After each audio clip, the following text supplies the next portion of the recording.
Hey everyone, I'm Jay Cohen, editorial director here at Feedfeed, and today we're in the kitchen with our friends at Domino Golden Sugar to show you the ultimate holiday cookie. We're making gingerbread people.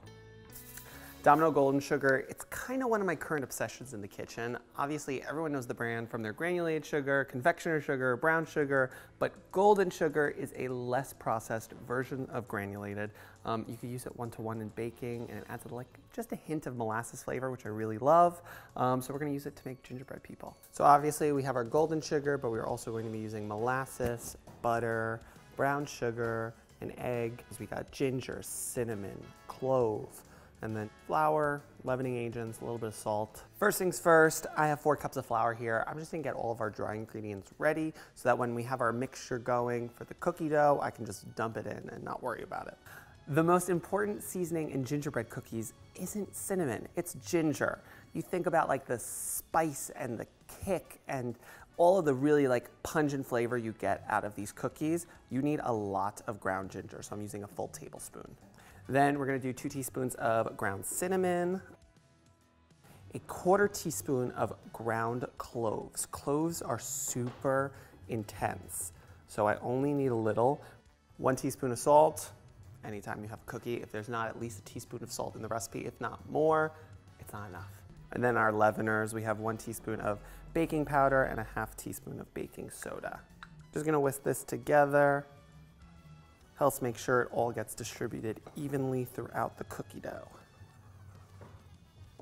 I am going to add 1½ sticks of softened unsalted butter to a stand mixer with the paddle attachment. 1/2 cup of light brown sugar. The combination of light brown sugar and typically granulated sugar, but in this case we're using golden sugar, is the combo between chewiness and crispness.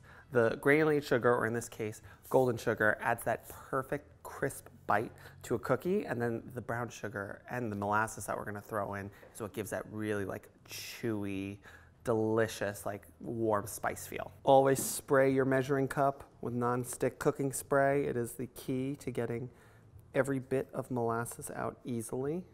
Finally, 1/2 cup of our golden sugar. Like I said, this is not only gonna add crispness to the cookie, but it has that hint of molasses to kind of really bridge the flavors between brown sugar, actual molasses, and the golden sugar. Best part is it pours just like granulated sugar. All right, we are going to cream it now.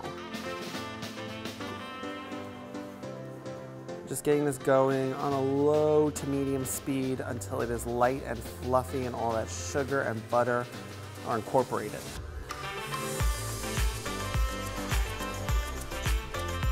Let's give it a little scrape down. This is looking good. I'm just gonna crack 1 egg inside to kind of keep the whole dough together. We wanna make sure it's completely incorporated, and then we're gonna add our dry ingredients. Just gonna throw in all of our dry. Again, try to get it all into the bowl. I typically get at least 30% onto the counter. Today, I'm determined. Beautiful. Start it on low so you don't have flour all over your counter. Once it starts to get incorporated, we'll bump up the speed. All right, we're done. The dough looks so good and it smells so fragrant. What I'm gonna do is typically chill this for about an hour. What I like to do is kind of lay out some plastic wrap, dump it on top, fold it up like a package, and then you kind of press it into a nice little rectangle to make it easier when you roll out.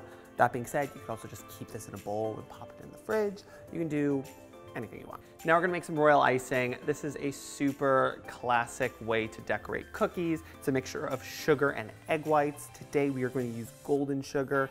What I'm gonna do is I'm going to pop it in a blender and whip it up to get it nice and powdery so you get a super smooth icing. So we're gonna go with 2 cups of golden sugar and a nice little pinch of kosher salt. We are just going to run this on high speed for about 4 to 5 minutes.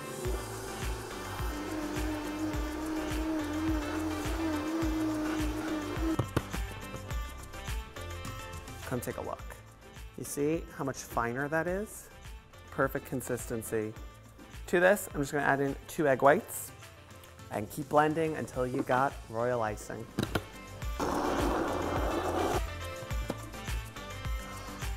It's perfect. This is the beautiful consistency of royal icing. Where it coats, it doesn't roll around, it's not like it's dripping off. Nice and glossy, it's going to cool and turn matte as soon as it dries. I'm going to throw this into a piping bag with the tiniest tip ever, and then we're going to put it aside until we're ready to decorate. Let's get rolling. Our dough is nice and chilled. I want to make sure I use lots of flour. You don't want any sticking, and any excess we will brush off before we bake.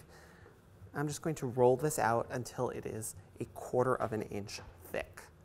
My trick to make sure that your dough doesn't stick to the table is after a few rolls, give it a turn. As soon as you feel the tiniest bit of sticking, more flour. Flour is your friend. This looks good to me. Obviously, need some cookie cutters. We've got a gingerbread man as well as some little festive cutters. We got a stocking, a Christmas tree, a candy cane. I'm just gonna go through, cut out as much as I can, re-roll the scraps. You should get about 3 dozen cookies, depending on what the size of your cutters are, but pretty much just go until you've used it all up.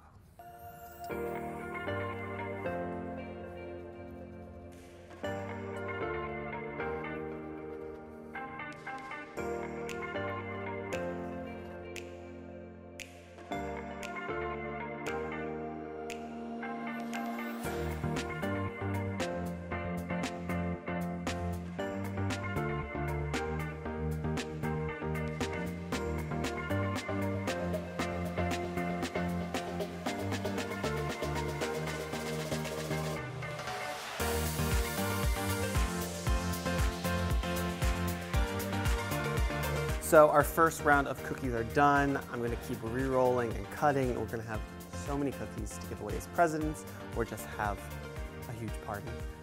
Cookie swap, we love those here at Feedfeed. This is the perfect recipe for that.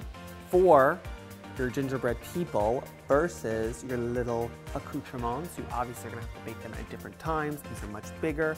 For the big ones here, I would say about 12 minutes at 350 degrees, rotating halfway through. And then for the small ones, about 7 to 8.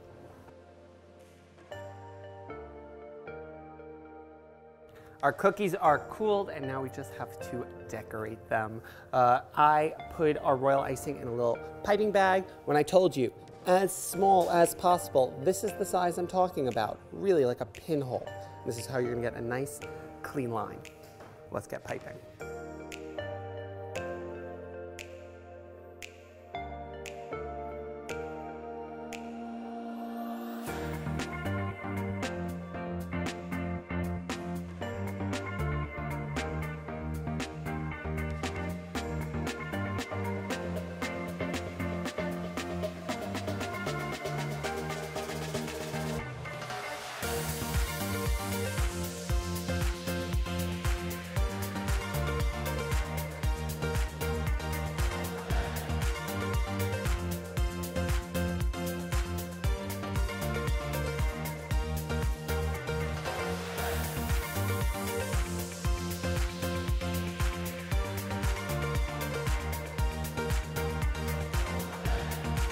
Our cookies are done.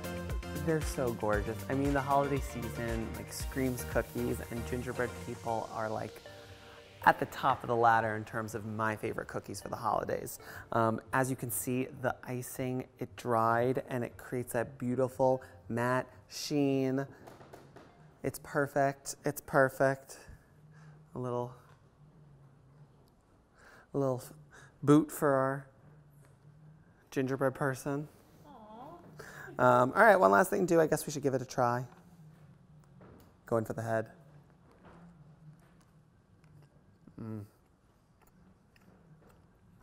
Decapitation has never been sweeter. It's the best. And I honestly think that the next day gingerbread people are so much better. Why? Because I learned this like kind of baking like old school German spice cookies. The addition of baking soda in this mixture not only creates a little bit of leavening, but as well the next day it really kind of punches in that chewy texture that you're looking for. so good. The golden sugar, amazing. It adds the perfect kind of like molasses tones to go with the molasses in it, the brown sugar, all those warm spices. This is a holiday winner. If you want the recipe, you could head to thefeedfeed.com. Big thanks to Domino Golden Sugar for giving us the product to build these great cookies, and we'll see you next time.